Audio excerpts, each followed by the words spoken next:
Olá, tudo bem, pessoal? Bom, a aula de hoje nós vamos conversar sobre principalmente a profilaxia, mas também sobre tromboembolismo pulmonar e trombose venosa profunda. E é importante desses eventos no pós-operatório, no paciente cirúrgico e a possibilidade da sua prevenção. Então vamos conversar sobre o que é TVP e TEP, sua etiologia, fisiopatologia, os sintomas, diagnóstico, a sua profilaxia principalmente e como é que é feito o tratamento. A trombose venosa profunda é uma doença que é a formação aguda de trombos em veias profundas. Isso é importante para a gente entender que não tem normalmente a ver com aquelas varizes superficiais. O paciente que tem TVP, clinicamente importante no contexto do paciente cirúrgico, é aquele paciente que tem trombose nas veias profundas, porque esses trombos podem se deslocar e assim causar embolia pulmonar, uma doença de alta morbimortalidade no pós-operatório. Dessa forma, é uma importante causa de morte evitável nas pessoas internadas. Se eu posso prevenir, se eu tenho métodos preventivos eficazes, dessa forma a doença se torna muitas vezes evitável. E apesar disso, vem aumentando a sua incidência em todo o mundo. Então a gente tem que lembrar que o sistema venoso, principalmente falando aí dos membros inferiores, é composto de veias venosas superficiais, veias profundas que se interconectam, mas até pelo seu calibre, a importância da formação de trombos fica clinicamente mais importante no sistema venoso profundo. E quando a gente olha lá nos fatores de risco para TVP, esse quadro enorme. Idade, quanto mais velho, mais risco de TVP, presença de trombofilia, se o paciente vai ser operado, se foi vítima de trauma, se está na gravidez ou no puerpério, se vai ser imobilizado, se houve história de TVP, o paciente oncológico usa contraceptivos, usa reposição hormonal, aí vocês veem, tanto na gravidez, né, que tem outros fatores, mas no uso de contraceptivos e reposição, a importância dos hormônios estrogênicos, principalmente na formação de um estado de hipercoagulabilidade, né? Paciente com insuficiência cardíaca, com vítima de AVC, infecções, tempo de operação, anestesia, gravidade da doença, e aí por aí vai. Obesidades, varizes, né? A própria varize sendo um fator de TVP. Eu pus esse quadro enorme aqui para a gente entender o seguinte. Olha o tanto de fator de risco, de situações que são risco para TVP. Isso é para a gente lembrar que todo paciente que vai ser internado, para uma operação, principalmente se é uma operação de médio, grande porte, que vai levar a uma imobilidade, a um tempo maior no leito, a gente vai perceber que muitas vezes esses pacientes vão ter fatores de risco para TVP e TEP. Muitas vezes, múltiplos fatores de risco para TVP e TEP. Então, toda vez que a gente internar um paciente para operação, é quase que a gente vai perguntar qual que não vai precisar de profilaxia para TVP e TEP. Antigamente, era um receio dos cirurgiões que esse paciente, que você aplicasse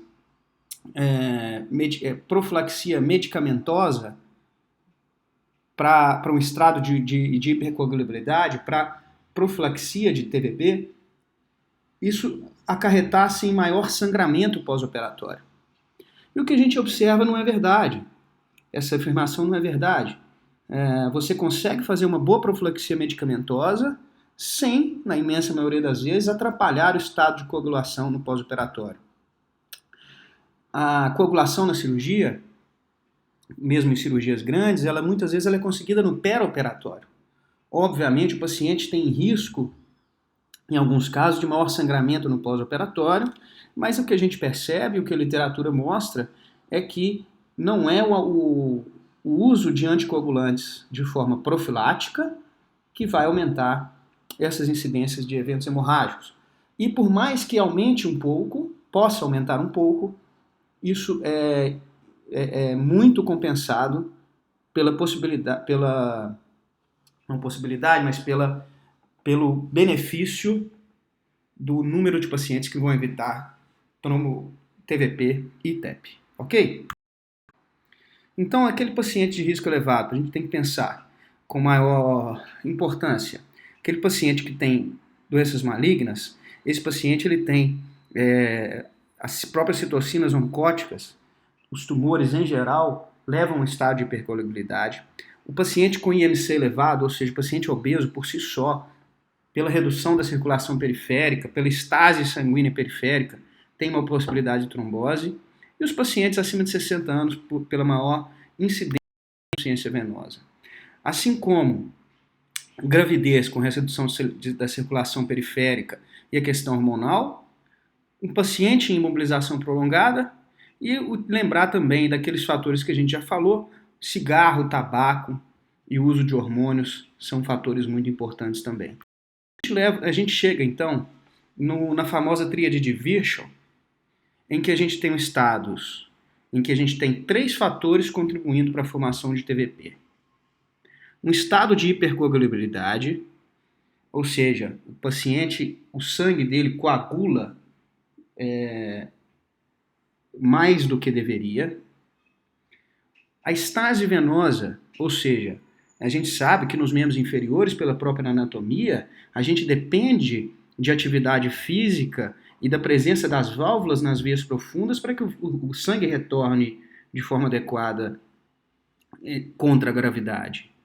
Então, se eu tenho um paciente imobilizado, parado, em decúbito dorsal, eu vou ter uma estase venosa que vai possibilitar a coagulação desse sangue dentro do vaso sanguíneo. Além disso, a gente sabe que o fluxo sanguíneo laminar, com um endotélio contínuo, não lesado, favorecem a não coagulação do sangue dentro do vaso. Então, se eu tenho algum tipo de lesão da parede venosa, eu também vou ter contribuição para o estado de coagulação. Então, qualquer um desses fatores pode contribuir para a formação de TVP e TEP. E a gente tem que lembrar, qualquer doença ou qualquer estado pré-operatório ou da própria operação que atinja um desses 3 fatores, meu paciente vai ter maior probabilidade de TVP no pós-operatório. Assim, talvez ele mereça anticoagulação profilática. E qual esses estados de hipercoagulabilidade que a gente pode pensar? O que a gente já falou, doença maligna. Então, qualquer paciente oncológico deve receber tromboprofilaxia no pré-operatório, e isso varia, inclusive, não é o objetivo da aula, mas para vocês saberem, que essa anticoagulação, esse estado de hipercoagulabilidade no pós-operatório de um paciente oncológico, continua muitos dias após a própria operação, né? Então a gente discute muito esses protocolos, as novas evidências científicas, e no próprio serviço de cirurgia oncológica a gente tem a definição desses protocolos, e isso vai sendo modificado à medida que novas evidências aparecem. Mas só para vocês terem um exemplo, por exemplo, um paciente submetido a gastrectomia para tratamento de câncer de estômago, além da profilaxia pré-operatória, ou seja, é utilizada uma heparina de baixo peso molecular, injetável no subcutâneo, que é a enoxaparina, na dose de 40 mg, objetivando uma dose aí de 0,5 mg por quilo, mais ou menos, né? Então 40 mg na noite anterior à cirurgia. Essa dose continua pelo período de internação do paciente, e hoje em dia, dentro dessa discussão que a gente tem, a gente prescreve por mais 20 dias após a alta a enoxaparina de forma profilática, porque a gente tem evidências que esse estado de hipercoagulabilidade permanece por muito tempo no pós-operatório. Então, a gravidez e o período periparto são períodos de hipercoagulabilidade. Qualquer paciente em terapêutica estrogênica, né, desde anticoncepcional ou qualquer outro tipo de terapêutica estrogênica, é um paciente que tem um estado de hipercoagulabilidade mais importante. Um paciente vítima de trauma ou cirurgia dos membros inferiores, do quadril, do abdômen e pelve. A gente sabe, aqui entrando nesse ponto, que os pacientes ortopédicos, as cirurgias ortopédicas, principalmente as grandes cirurgias ortopédicas, são uma das cirurgias que mais acarreta risco de TVP no pós-operatório. Mas também grandes cirurgias abdominais, torácicas, causam um estado de hipercoagulabilidade. Para vocês terem ideia, então, paciente com doença inflamatória intestinal também é um paciente com maior coagulação sanguínea, paciente com síndrome nefrótica, um paciente em sepse e naqueles casos de trombofilia genética ou adquirida. Quando a gente vai para a lesão na parede vascular, a gente vai lembrar que a própria cirurgia pode levar à lesão da parede vascular. Então, um paciente vítima de trauma, cirurgia ortopédica, grandes cirurgias, vai ter também lesão na parede vascular. A própria venopunção pode ser responsável por isso, mas aí é lógico que é no local e normalmente nós estamos falando aí do membro superior. Irritação química, né, dependendo do tipo de medicação, né, que é irritante para a parede dos vasos. Um paciente valvulopata ou submetido à substituição da válvula cardíaca. O paciente com aterosclerose, obviamente, que é uma doença de lesão que causa lesão no endotélio. E o paciente usa em catéter permanente ou mesmo em catéter de grande tempo de uso. E aí a gente entra na outra questão da tríade de Virchow, que é a estase circulatória. Qualquer situação que comprometa, que faça com que haja estase circulatória. Então, um paciente com fibrilação atrial, um paciente com disfunção ventricular. Então, o paciente com fibrilação atrial pode ter formação de trombo dentro do átrio, né? Qualquer disfunção ventricular esquerda. Um paciente, que a gente estava falando no pós-operatório, paralisado, imobilizado. Paciente com insuficiência venosa ou que tenha já veias varicosas. Um paciente com obstrução venosa, por exemplo, um paciente com um grande tumor pélvico, uma senhora com um tumor de útero, por exemplo, uma suspeita de um leiomiosarcoma, em que o volume uterino aumenta muito e que esse volume aumenta tanto que comprime a veia cava, levando à estase venosa nos membros inferiores. Da mesma forma, a gravidez e a própria obesidade, principalmente obesidade visceral e grandes obesos. Então, vocês vejam que num pré-operatório, eu tenho que analisar essas três coisas, e é difícil, às vezes, um paciente submetido a uma grande cirurgia ou que não tenha fatores de risco para TVP e TEP no pré-operatório. Então, acaba que quase todos esses pacientes de cirurgias de maior porte, cirurgias ortopédicas, vão ser submetidos à tromboprofilaxia, concordam?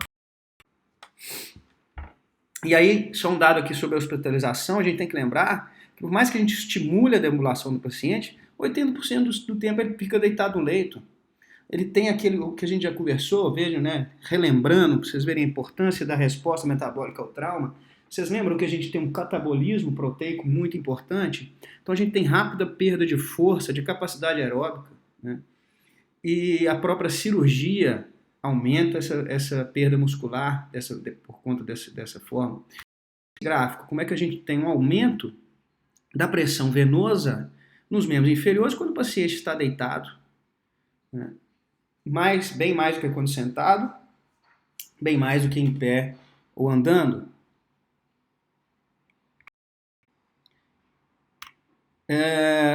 Assim, quase 20 horas do paciente ficam passadas na cama.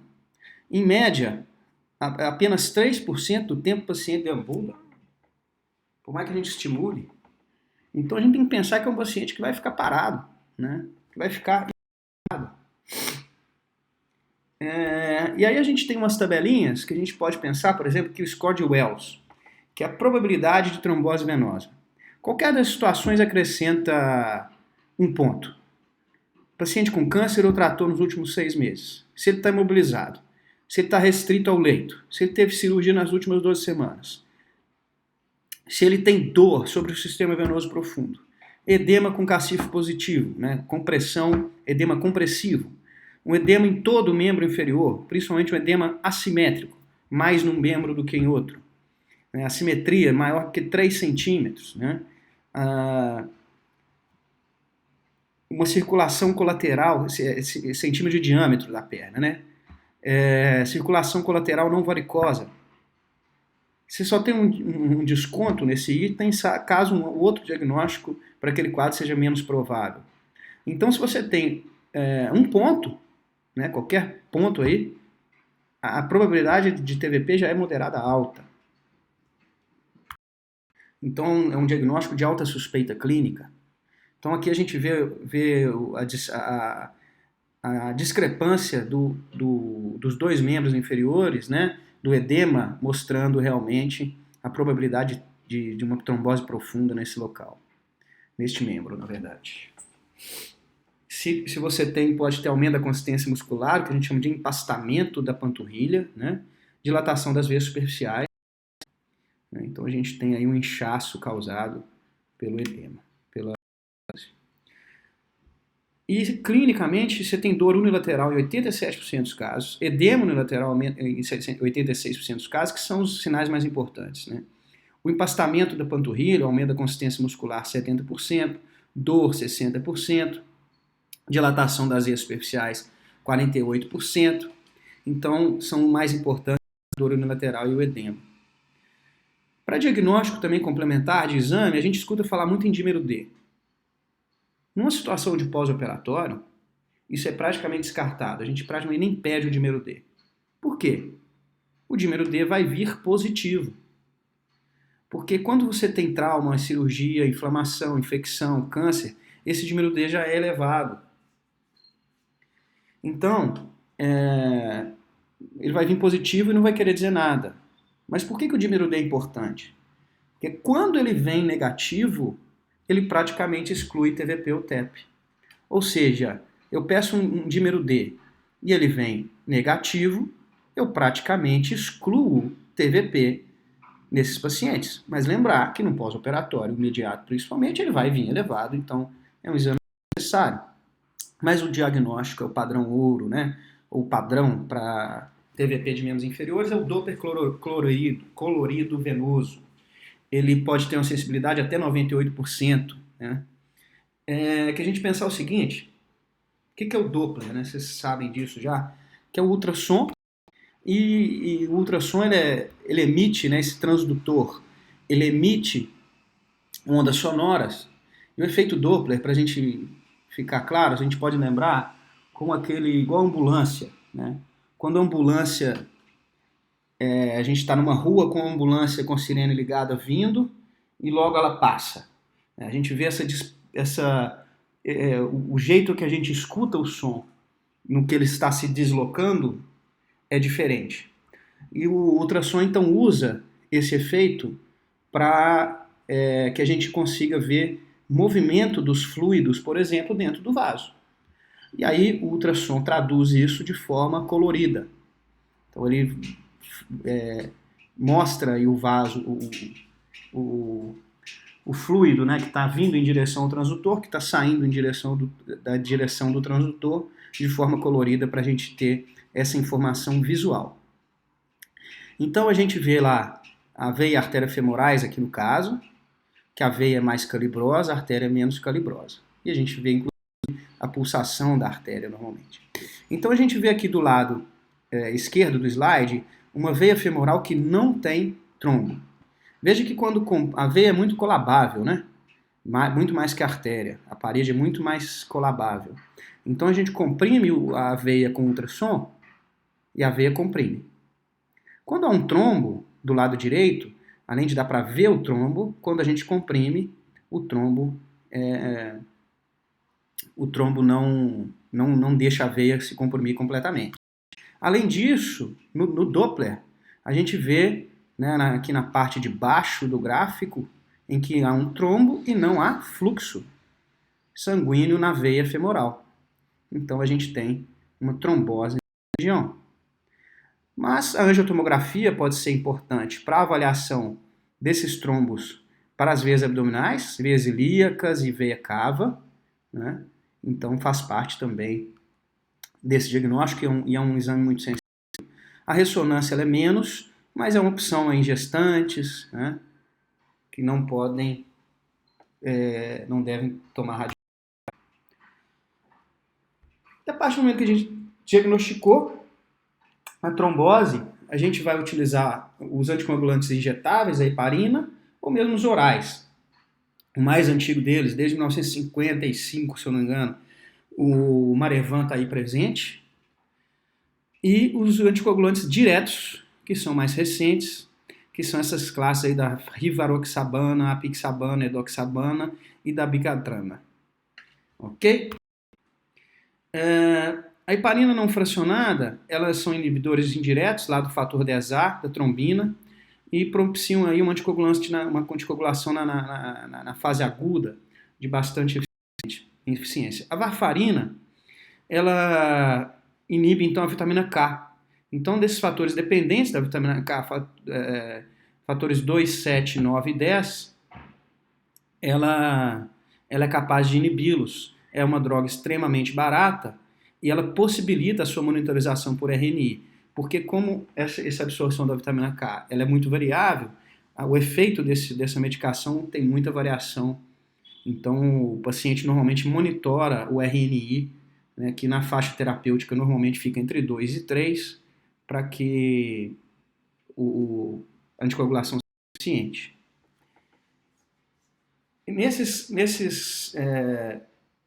Esses fatores que inibem o fator 10A, assim como as heparinas de baixo peso, não há possibilidade deles serem monitorados por exames como, por exemplo, o RNI. Então não adianta você pedir um coagulograma para um paciente que usa xarelto. Não vai estar alterado, né? Então, apesar de um custo maior, por que a vantagem que a gente acha dele é que ele tem a possibilidade de conversão mais rápida. Então, por exemplo, se eu tenho um paciente com necessidade de operação, mas que usa terapeuticamente xarelto, em mais ou menos aí 24, 48 horas, eu já não vou ter o efeito dessa medicação na coagulação e vou poder operar o paciente com segurança.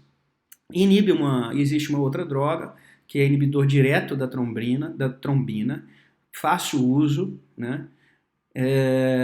Mas ele tem maior reincidência de sangramentos que a rivaroxabana. Esse quadro mostra a característica dessas medicações, em que há, por exemplo, a necessidade inicial do tratamento com heparina pode ser suspensa.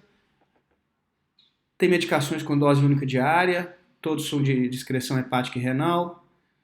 Há necessidade de redução da dose de iodose em alguns deles, em que tem indicações precisas. Mas tudo bem.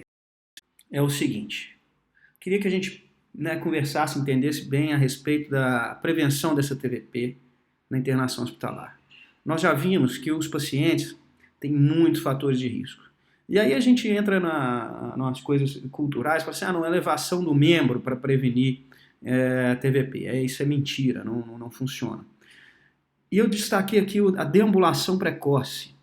É um método mais eficaz para profilaxia de TVP no pós-operatório.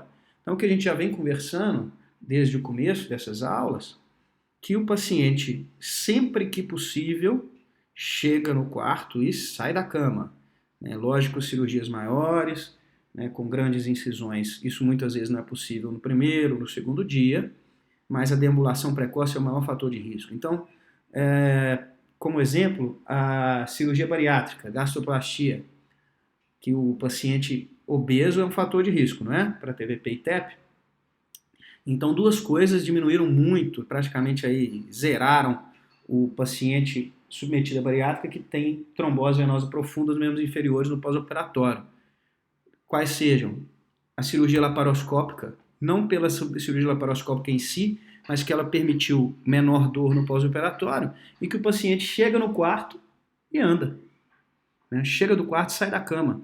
No dia seguinte ou no outro dia, no máximo, ele está em casa. Então, o paciente deambula precocemente. E, além disso, a introdução de protocolos de profilaxia medicamentosa para esses pacientes. Exercícios passivos e ativos, meias elásticas compressivas e a compressão pneumática intermitente. Mas os métodos mais importantes são os exercícios, deambulação e profilaxia medicamentosa. Ok? Então, se eu tenho um paciente dentro daqueles fatores de risco, que a gente conversou, eu vou utilizar a tromboprofilaxia. Dessa forma, olha só, os pacientes que não receberam, mesmo para paciente clínico, 10 a 20% de TVP no internado, né? Paciente com cirurgia geral, urológica, ginecológica, um índice altíssimo de até 40%, paciente vítima de AVC, olha só o paciente de artroplastia, o paciente ortopédico, tanto que ele tem maior incidência, até 60%, paciente vítima de trauma, paciente grave, paciente com lesão da medula espinhal que vai causar imobilização. Então vejam que vai ser mais fácil a gente achar o paciente que não precisa, a raridade vai ser aquele paciente que não precisa de anticoagulação profilática do que o que precisa, não é verdade? E tem esse score de Caprini, que eu vou deixar o artigo para vocês, para que vocês, quem tem interesse, dá uma olhada.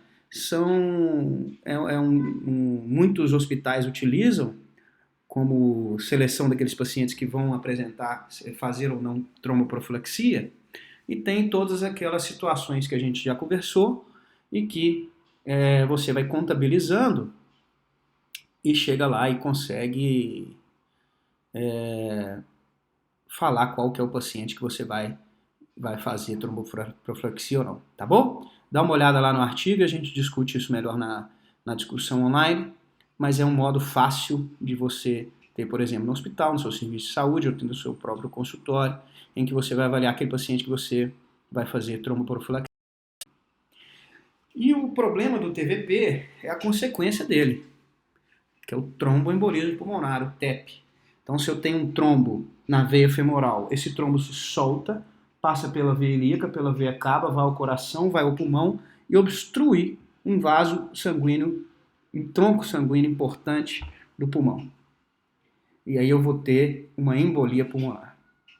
Então, possível extrema gravidade. A maioria dos casos que ocorre a partir de trombos dos membros inferiores, principalmente na região iliocerebral, né? Esse se desloca do lado da origem e afeta o pulmão normalmente nos inferiores. Então a gente tem, como aqui no lado B, na figura B, uma obstrução da veia pulmonar aí com um trombo. Bom, então sinais e sintomas. Uma dor torácica súbita, são sintomas muito inespecíficos, né? Mas dor torácica súbita, taquipneia, dispneia, tosse, taquicardia. E a gente tem, então, sinais de falência, né? O corpo pulmonar, sinais de falência do ventrículo direito, quando você tem uma TEP de moderada a maciça. Então, um diagnóstico, principalmente através da angiotomografia e da cintilografia de ventilação e perfusão, que a angiotomografia é o principal deles, deve ser feito num contexto de pós-operatório, sob qualquer suspeita. Então, aquele paciente que está indo bem no pós-operatório começa a ter sintomas respiratórios que a gente não explica por outras formas, ou mesmo que haja probabilidade dele ter TEP. Normalmente a gente faz uma angiotomografia de tórax, que aqui a gente vê nas setas a presença dos trombos nos segmentos pulmonares. E o diagnóstico de Wells traz para a gente uma probabilidade de TEP. Por exemplo, a maioria não vem de trombose venosa, então se o paciente tem clínica de TVP, é uma probabilidade. Outro diagnóstico pulmonar é menos provável. O paciente tem taquicardia, ficou imobilizado mais que 3 dias, ou foi operado, vejam, nas últimas 4 semanas, para vocês verem aquele negócio que eu falei, de que o paciente mantém um estado de hipercoagulabilidade, não é? Teve um episódio prévio de TVP ou TEP, o paciente teve hemoptise, que não é muito comum, vejam, e o paciente está sendo tratado ou foi tratado de câncer. Maior do que 4, eu tenho alta probabilidade de TEP. Também a gente tem que fazer um eletrocardiograma para descartar infarto, né? Se eu tenho taquicardia sinusal e para ver se a gente tem sobre o ventrículo direito. Ela exige para o tratamento uma anticoagulação por tempo prolongado, normalmente mais que 6 meses, né? E para disfunção do ventrículo direito de forma aguda, pode ser feito uso de trombolíticos ou aspiração de trombos. Mas o que eu queria que vocês pensassem era o seguinte: os pacientes cirúrgicos, alto risco para TVP e TEP na maioria das vezes. Nós não estamos falando aquele paciente que vai tirar um lipoma no ambulatório, mas aquele paciente que vai ter agravados aqueles fatores de risco ou que já entra com fatores de risco na operação, a gente tem que pensar na profilaxia de TVP e TEP, principalmente o obeso, uso de hormônios, porte cirúrgico, paciente oncológico. Isso porque um evento, gente, alta mortalidade, o paciente com TEP maciço é um paciente que tem um nível de mortalidade alto e de um evento que na maioria das vezes poderia ser evitável com medidas profiláticas adequadas. E se isso ocorrer, caso mesmo com as medidas profiláticas o paciente tenha eventos trombóticos, fazer o diagnóstico precoce, o tratamento precoce, para que haja maior possibilidade clínica. Tudo bem? É isso que a gente queria falar. Agradeço vocês mais uma vez pela presença. Nos encontramos na discussão online. Grande abraço.